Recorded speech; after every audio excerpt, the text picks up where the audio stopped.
Well, good afternoon.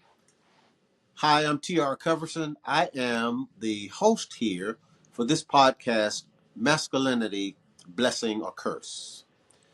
Today, I want to talk about something that has kind of been burrowing in my brain a little bit. I read this book, if you're familiar with it, Why Men Hate Going to Church. It is by David Morrow. And some of the things that comes to bear in it is often because we give so much attention, or we don't give enough attention, in my opinion, to the masculinity of Jesus. And so he gives this example of the thermostat and I won't go through the whole example, but he gives this example that when he was younger, his father came into the home, mother was there, and it was very warm in the house. So dad went to the thermostat and turned it down to 68 or whatever the number was. It was uncomfortable for everyone else, but because dad was there, he made it a temperature that was conducive to him. When dad left, mom turned the thermostat back up. While he was there, she had sweaters on and so forth, trying to keep warm. The point that he makes in that example is the thermostat of the house, in this case the church, becomes conducive to those that are present. While dad was present in the house, the thermostat went to a certain level. When dad was absent, the thermostat in the house started to reflect the comfort of those that were present.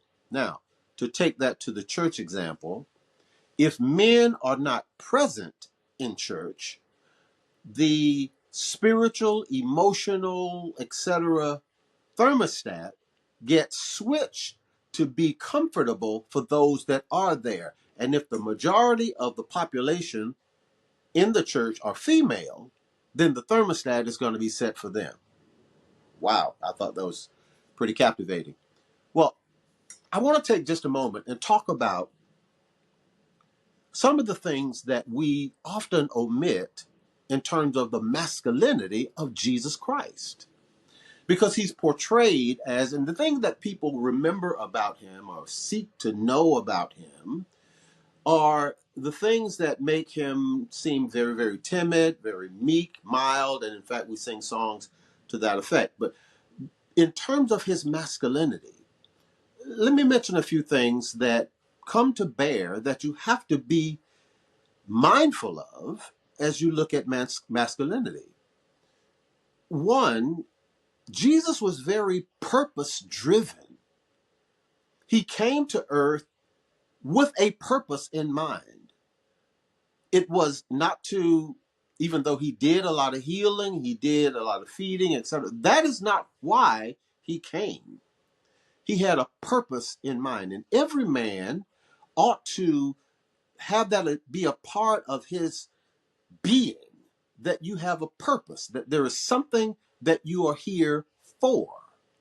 And because that was his purpose, he would not be deterred from it. On one occasion, he says, I must go through Samaria. I must. On one occasion, when he told Peter, right after he had given him the keys to the kingdom, he told him that he would go to Jerusalem and be put to death. Peter said, no, you won't. We won't let that happen. Jesus' response was, get thee behind me, Satan. In other words, he was willing to turn away what people would perceive to be as friends because it conflicted with the purpose that he had. He had a purpose. And with that purpose, you introduce other qualities. There's discipline. He was disciplined to the point where he would do those things that would facilitate him mastering that purpose. Those are manly qualities, or they should be masculine qualities. He was consistently doing it, always. Another quality of masculinity, you should be consistent about it, persistent about it. Those are things that we need to be about if we're going to be effective men with the cloak of masculinity. Jesus, though we talk about him turning the other cheek, and that's the part that we often phrase, he was not afraid of confrontation. In fact, on most of the situations when there was an interaction between him and other members of the church body, there's a confrontation. There's usually always one when he's in dealing with people who, well, try to uphold the law and their personal standards versus Jesus speaking for the Spirit of God. In fact, on one occasion, Jesus goes into the temple and turns over the table of the money exchangers. That's not a person that is not ready for any confrontation. He had no fear in that. There was no fear about that. Everything that he did in terms of him being, quote, submissive was because of his purpose.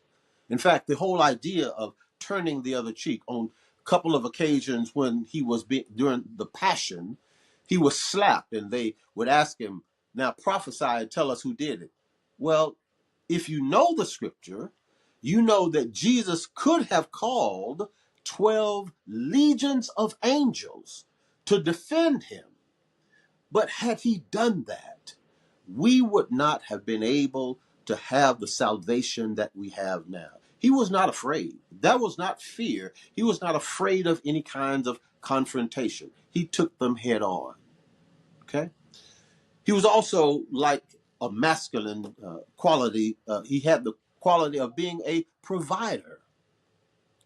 On one occasion, there were thousands of people that had come to hear him speak, and the disciples came to him and said, well, Jesus, it's getting late. Send them home so that they can get some food. Jesus said, sit them down.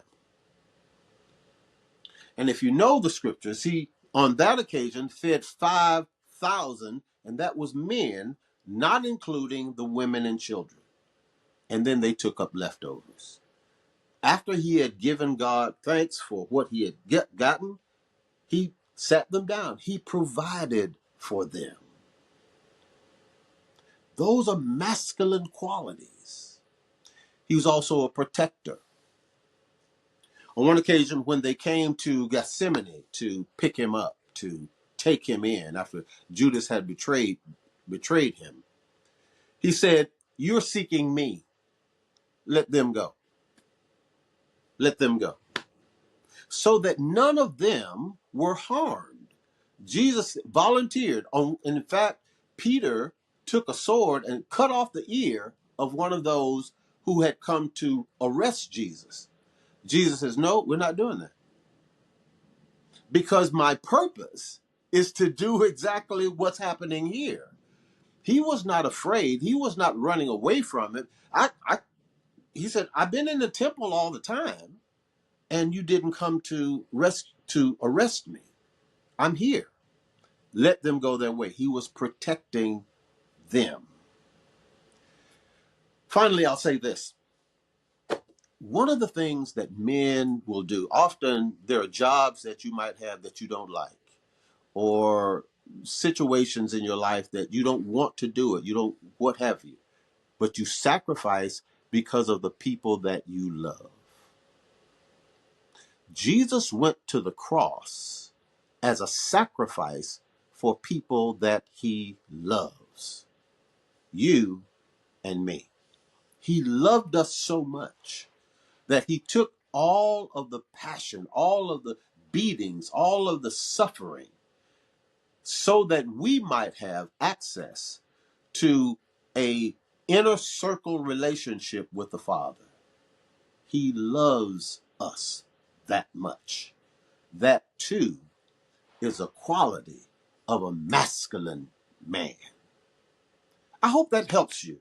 I hope we maybe spend some time maybe adjusting the thermostat in our homes or in our churches so that we see and understand that Jesus was a masculine man, so that it invites us back into the fellowship where Jesus is preached.